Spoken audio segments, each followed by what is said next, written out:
sintonizar, é o papo das pretas, vem escutar. Antirracismo, cultura, educação, aqui a voz é forte, é revolução. Boa tarde a todos os ouvintes da Rádio Vida Nova FM. Estamos iniciando mais uma tarde assim do programa Papo das Pretas. Hoje o nosso convidado, Dr. Mili Castro, promotor de justiça. Também temos Darlene, que também é a nossa pedagoga aqui do lado do Serafim. Seja muito bem-vinda à nossa tarde aqui. A vocês, ouvintes, queiram participar também. Só entrar em contato com nossas redes sociais, plataforma digital. Quero dizer boa tarde à nossa colega aqui, as nossas meninas maravilhosas do Papo das Pretas, Thaís Sá e Viviane Macares. Boa tarde, Thaís. Boa tarde aos ouvintes do Papo das Pretas. Boa tarde quem nos acompanhou essa semana também com vídeo sobre o combate à violência política de gênero que lançamos nessa semana, né? Quem não viu ainda, vai lá no nosso Instagram, segue no Instagram, curte o vídeo e se aproprie dessa campanha que é o combate à violência política de gênero, né? E o Papo das Pretas aí sempre engajado em transformar a sociedade em um lugar melhor. Boa tarde, Thaís. Boa tarde, Deide. Boa tarde, Dr. Mili. Boa tarde, Darlene. É um prazer a gente estar retornando novamente com discussões necessárias. Então, nós, como o Papo das Pretas, à frente de um programa tão importante, AfroRap, de uma rádio comunitária, a gente não poderia se furtar esse tema. Até porque, na nossa história, o Brasil já começa contando com a violência, né? No DNA do Brasil, quando o estudo volta para feminino, então a gente vai ver que a maioria dos sangues estão das indígenas, do DNA das indígenas e das africanas. Quando se volta para o masculino, a maioria são dos colonizadores, dos portugueses. Então, nossa história começa com a violência. A gente fala abuso, mas linguisticamente a gente tem que dar palco para a palavra ideal, que seria violência. O ano de 2025 marca os 25 anos de mobilização em torno de 18 de maio, Dia Nacional do Combate ao Abuso e Exploração Sexual de Crianças e Adolescentes, instituído pela Lei 9.700 de 2000, ou seja, há 25 anos que já tem essa mobilização. A data foi acolhida em memória da menina Araceli Crespo, de apenas 8 anos, assassinada de forma brutal em 1973, no Espírito Santo. Então, esse Maio Laranja nada mais é que essa mobilização em torno desse tema que é extremamente importante para a questão desse enfrentamento contra a violência contra a criança e adolescente, né? E aqui nós, como pedagogas também, eu faço essa pesquisa sobre a violência, então é extremamente importante que a gente traz essa bandeira, não somente no Maio Laranja, mas todos os dias referente a todas essas questões. Por isso eu fico muito feliz que o doutor Mili Castro está aqui presente como promotor, e temos a nossa colega aqui que eu conheci também através da pesquisa da instituição de acolhimento. A partir desse momento que eu encontrei e conheci essa realidade, fiquei muito feliz. Darlene, seja muito bem-vinda, representando essa instituição que tem uma potencialidade muito grande em umas questões sociais muito grandes. Então, seja muito bem-vinda a todos os convidados. Passando agora a nossa fala para as meninas aqui da bancada, que vamos iniciar a nossa entrevista. Seja muito bem-vindo, viu? Fique à vontade. Então, essa semana, ela foi uma semana em que nossas redes sociais ela foi inundada pela condenação de um humorista, né? Esse humorista, ele ficou muito famoso a partir de um humor que a gente chama de racismo recreativo, né? Mas também um humor que viola os direitos e a liberdade de outras minorias sociais, como deficientes, LGBT, indígenas e etc. E aí, eu acho que veio muito a calhar porque a gente encerrou um mês de mobilização, que é o Maio Laranja. A gente tinha pensado esse primeiro final de semana de junho para trabalhar o tema ainda, né? Com a oportunidade de trazer o Dr. Mili aqui, que está à frente aí dessas políticas de combate à violência contra a criança e adolescente na nossa cidade. E aí, eu acho que o tema ele tomou essa dimensão por conta disso, né? Então, ele vem de uma linha de um racismo extremamente, ou de uma dita comédia extremamente violenta, né? Que violenta a liberdade de pessoas que já se encontram em prejuízo social. E aí eu achei bastante pertinente. Mas uma das falas que mais me chocou, até então eu não conhecia esse humorista, e uma das falas que mais me chocou foi ele falando um trecho de um stand-up dele, que ele fala assim: se for abusar de uma criança, abuse do seu filho, porque se ele tiver que chamar alguém, ele vai chamar o pai, né? E aí eu gostaria que vocês dois comentassem sobre qual o impacto negativo que esses incentivos sociais aí eles podem ter no nível prático da vida de crianças que estão suscetíveis a sofrerem violência, principalmente sexual. Boa tarde a todos e a todas os ouvintes do Papo das Pretas, né? Então, assim, você já começa cutucando forte, né? Porque essa situação... Primeiro que me deixa incomodado é que acabou se dando palco para esse homem, né? Muita gente não conhecia, você disse, eu nunca nem ouvi falar disso. E aí muita gente hoje agora o está conhecendo, inclusive ele deve ter ganhado muito mais seguidores nas redes sociais, porque a gente sabe que esse tipo de gente, ela não anda sozinha, né? Tem muita gente que o apoia.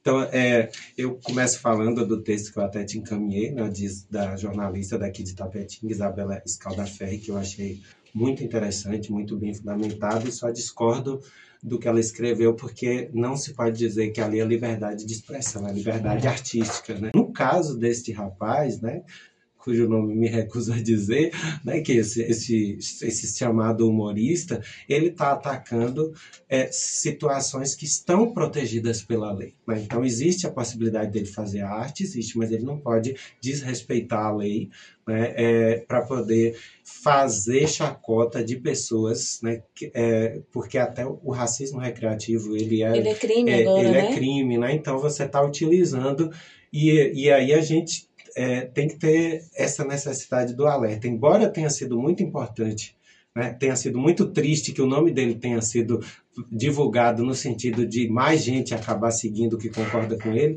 mas como diz um amigo meu, eu quero mais é que os racistas, os homofóbicos, os misóginos venham à luz para poder a gente andar afastado deles, né? E aí essas pessoas, elas têm o direito de segui-lo, né, mas ele não tem o direito de se expressar, né, desrespeitando grupos que são protegidos pela lei. Então, esse é o meu entendimento até o momento, né, que eu tenho me preocupado com esta questão de proibir a arte, né? Mas a arte não pode ser chamada de arte, é aquilo que fere a lei.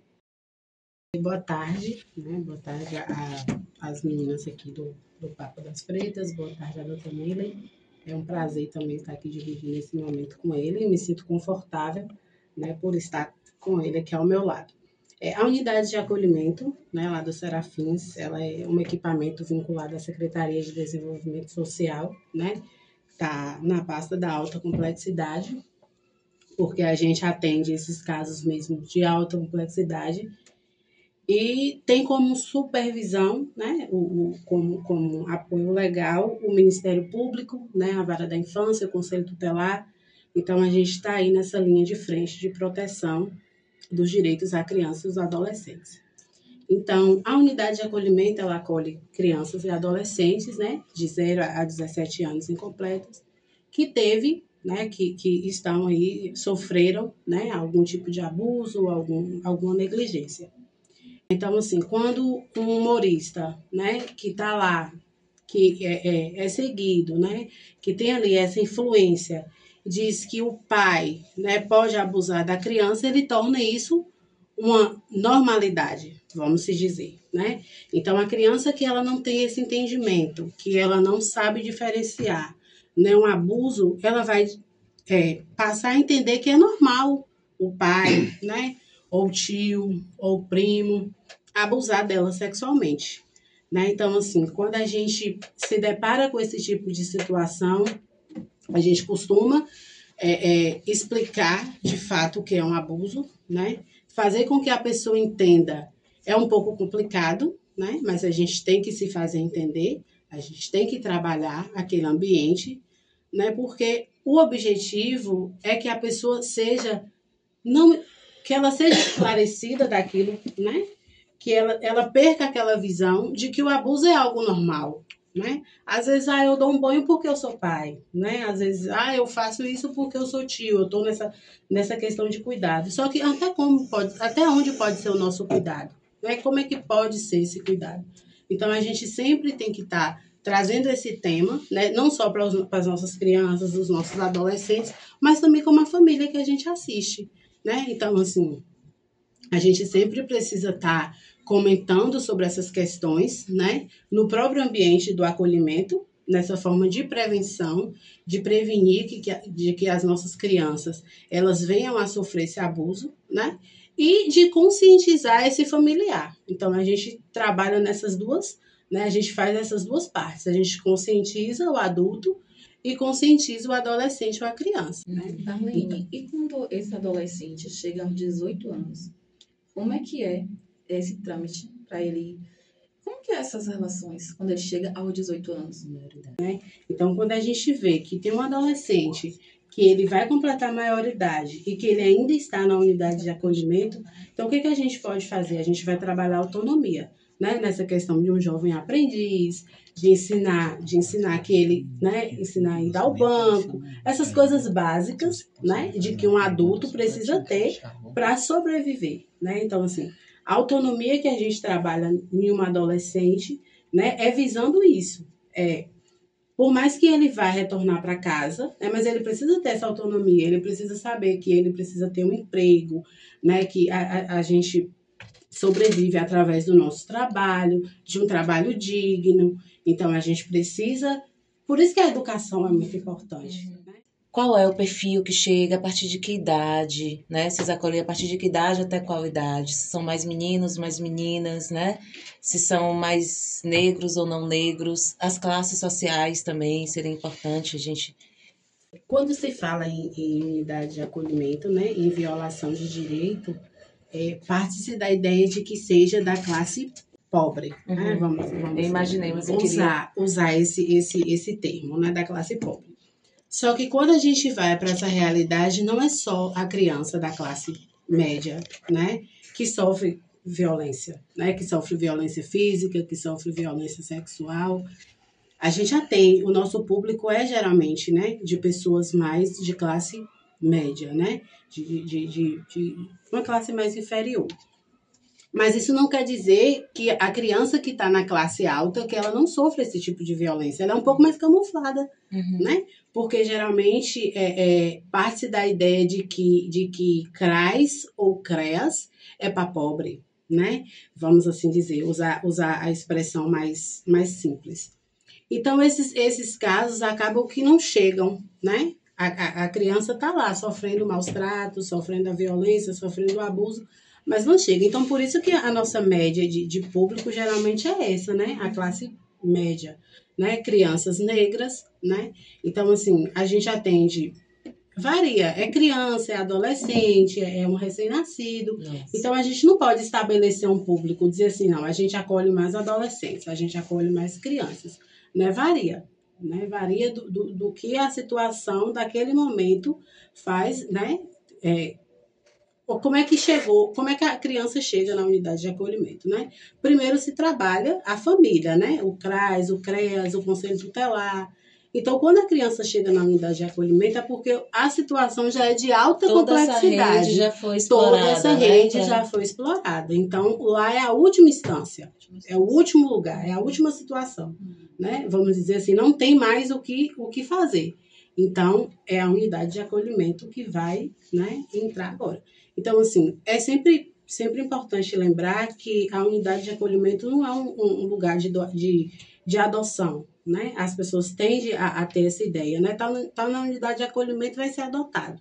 Não, o nosso principal objetivo é trabalhar a família, né? A gente trabalha a família, é toda uma rede, é o CRAS, é o CREAS, é o Conselho Tutelar, é o Ministério Público, na pessoa de Dr. Milen, né? Então, assim, a gente procura fortalecer esse vínculo para que essa criança retorne, né? Quando não se há essa possibilidade, aí sim, ela é posta no cadastro de adoção. Mas enquanto não se tem esse resultado final, é essa família que a gente vai trabalhar. É a família biológica, é a família extensa, né? É um tio, é uma tia, é alguém que possa acolher e que possa fazer com que essa criança entenda que ela está no lar, que ela vai ser amada, que ela vai ser cuidada, agora de uma forma que ela merece.